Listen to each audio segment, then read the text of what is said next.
Bro, kenapa ya tiap gue ngejar cewek yang sesuai sama tipe gue, ujung-ujungnya tuh selalu nggak cocok, selalu terngiang-ngiang sama pertanyaan, gue udah cukup menarik belum ya buat dia? Kalau lo pernah ngalamin hal itu, tenang bro, lo nggak sendirian kok. Banyak orang yang terjebak dalam mindset nyari tipe idealnya. Padahal menurut gue, yang lebih penting tuh adalah bisa menjadi sosok yang menarik untuk orang yang benar-benar cocok buat lo. Kali ini kita bakal bahas kenapa lo harus stop ngejar tipe yang lo pikir cocok dan mulai fokus menjadi sosok yang menarik untuk orang yang emang pas buat lo. Saran gue, lo dengerin sampai habis karena mungkin video ini bakal berguna buat lo. Oke, kita mulai. Pertama, haruskah lo punya pasangan yang persis kayak lo? Jawabannya nggak selalu bro. Justru salah satu hal yang paling penting dalam hubungan adalah perbedaan. Karena dengan perbedaan, lo bisa saling kenalin dunia baru satu sama lainnya. Misalnya, lo suka nonton film Hollywood, sedangkan dia suka nonton drakor. Atau lo orangnya suka tantangan, sedangkan dia orangnya santai. Selama kalian bisa saling menghargai dan menikmati perbedaan, hubungan kalian tetap bisa berjalan dengan seru. Tapi beda cerita kalau perbedaan itu malah bikin lo merasa nggak cukup baik. Kedua, apakah buruk kalau pasangan lo beda banget sama lo? Jawabannya tergantung bro. Kalau dia lebih ekstrovert dan lo lebih introvert, itu masih bisa jadi kombinasi yang seru. Tapi kalau dia flirty sama semua orang, itu udah bukan lagi perbedaan bro, tapi soal nilai yang gak sejalan. Jadi kalau lo ngerasa gak nyaman sepanjang waktu dalam hubungan, mungkin ini bukan tentang perbedaan karakter, tapi lebih ke apakah kalian punya prinsip yang sama dalam hubungan atau enggak. Ketiga, gimana kalau pasangan lo bikin lo ngerasa insecure? Nah, ini yang lo harus perhatiin bro. Kalau lo sering kepikiran, gue harus berubah biar dia tetap suka sama gue, berarti ada yang salah. Bisa jadi ada dua alasan. Pertama, lo sendiri yang belum nerima diri lo sepenuhnya. Atau kedua, pasangan lo emang gak bisa nerima lo apa adanya.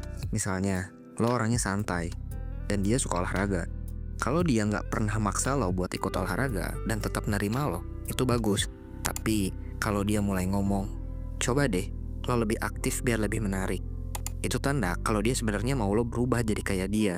Ada hal yang bisa lo kendaliin dan gak bisa lo kendaliin. Contohnya, cara lo menilai diri sendiri, reaksi lo terhadap perlakuan pasangan, seberapa besar lo menerima diri lo sendiri.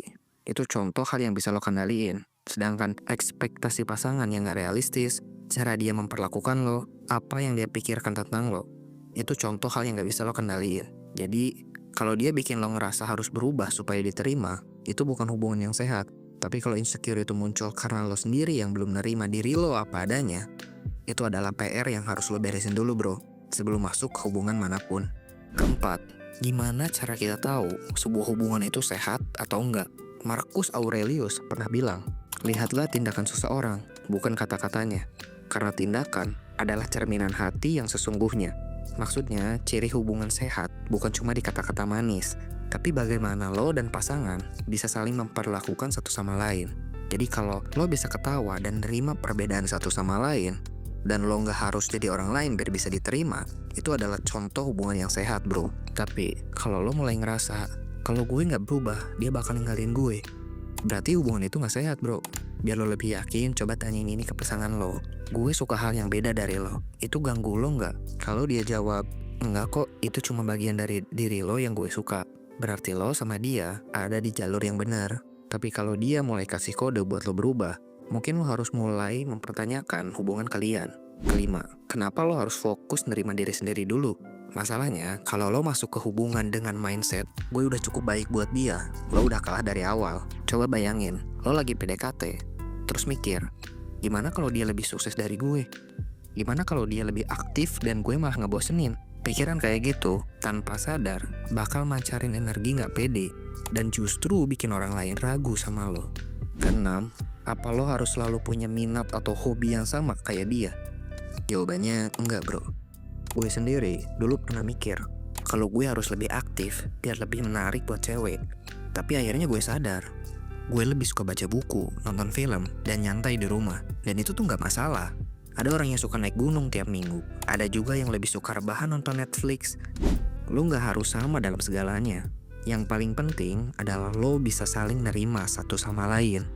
Ketujuh, terus kenapa rasa insecure bisa jadi tanda kalau ada yang harus lo perbaiki? Kadang kita ngerasa insecure itu bukan karena pasangan kita, Tapi karena kita ngerasa ada bagian dari diri kita sendiri yang belum berkembang. Misalnya, lo orangnya lebih suka di rumah, tapi sebenarnya lo juga pengen lebih pede di depan banyak orang. Atau lo ngerasa kurang nyaman di situasi sosial, tapi lo nggak pernah nyoba buat ngatasin hal itu. Jadi kalau misalnya lo insecure karena hal-hal kayak gitu, mungkin itu sebuah tanda kalau sebenarnya bukan pasangan lo yang bermasalah, melainkan ada sesuatu dari dalam diri lo yang perlu lo benerin. Jadi sebelum lo ngerasa takut pasangan lo nggak bisa nerima lo, coba lo pikirin, gue ngerasa insecure karena pasangan gue atau karena gue sendiri belum puas sama diri gue. Jadi kesimpulannya, berhentilah mengejar tipe yang lo mau dan mulailah jadi versi terbaik dari diri lo. Karena daripada sibuk nyari pasangan yang sesuai tipe ideal lo, mending lo cari pasangan yang emang cocok buat lo. Caranya, terima diri lo sendiri terlebih dahulu. Kalau lo udah ngerasa nyaman sama diri lo sendiri, lo bakal jadi lebih gampang buat menarik orang yang bisa nerima lo apa adanya, tanpa harus pura-pura jadi orang lain. Mulai sekarang, stop mikirin gue cukup baik gak ya buat dia, dan mulai fokus ke apakah dia cukup baik buat gue. Bro, lo pantas kok dapetin pasangan yang bisa nerima lo tanpa harus berubah jadi orang lain. Kalau misalnya lo pernah ngalamin kayak gini, atau punya pengalaman menarik soal hubungan, coba lo share di kolom komentar bro. Jangan lupa like, share, dan subscribe biar lo gak ketinggalan video lainnya. Salam 1%, dan sampai jumpa.